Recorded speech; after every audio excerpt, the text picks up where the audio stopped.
It's not every day one runs across a house like this, but in Mexico, it seems like anything is possible. Welcome, San Diego. Welcome, KPBS. This is Armando Muñoz Garcia, and this is his house. She's called La Sirena, or the Mermaid.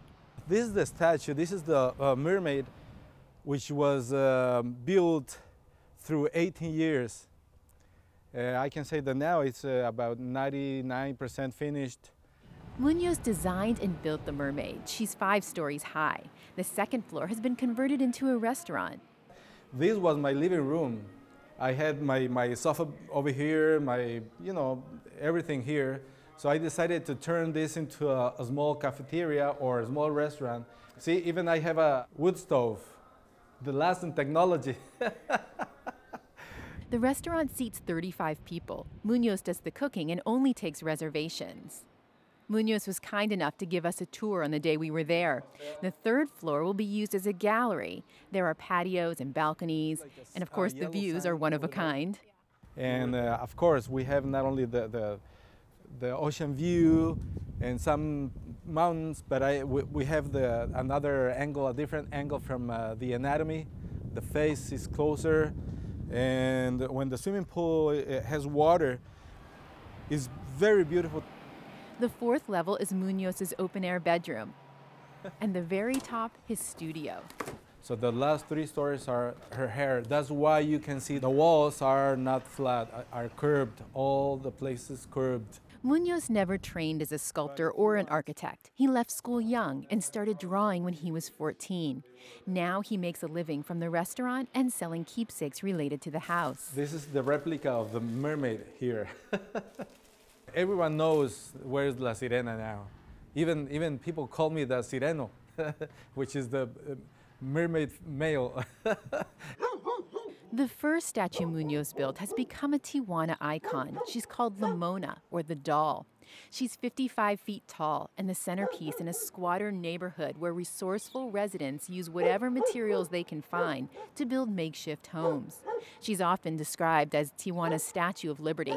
She seems as much a protector of this neighborhood as the many dogs. For years, Muñoz lived and worked in Limona. Her arm is raised and her pinky finger extended to the sky. The small finger to the top, to the sky, signifies the Tijuana and the Mexican map. This is Baja California and this is Tijuana. Where else? Muñoz is proud that Limona has become an object of pride for Tijuana. Urban legends and myths have cropped up around the statue. Muñoz heard one while sharing a cab. The taxi driver, who didn't realize he had the statue's creator in his cab, told him and his fellow passengers that Limona was built by a dwarf who fell in love with a very tall white woman. I'm very sure. He said the same story at least 1,000 times. The way he said the story, I said, really? Is that really the guy who built it? At one point, Muñoz made replicas of Limona to sell. When that didn't work, he and San Diego artist Bob Matheny created a series called The Infamous Babes. There are 107 of them, each inspired by women and their biographies. And this is Angela Carone with the Nazi cross there. There's Botticelli's Venus, Betty Boop, and even Divine, star of John Waters' films. Muñoz plans to display all of the infamous babes in a gallery show inside the Mermaid. Muñoz says he's very particular in choosing a robust body type for his nudes.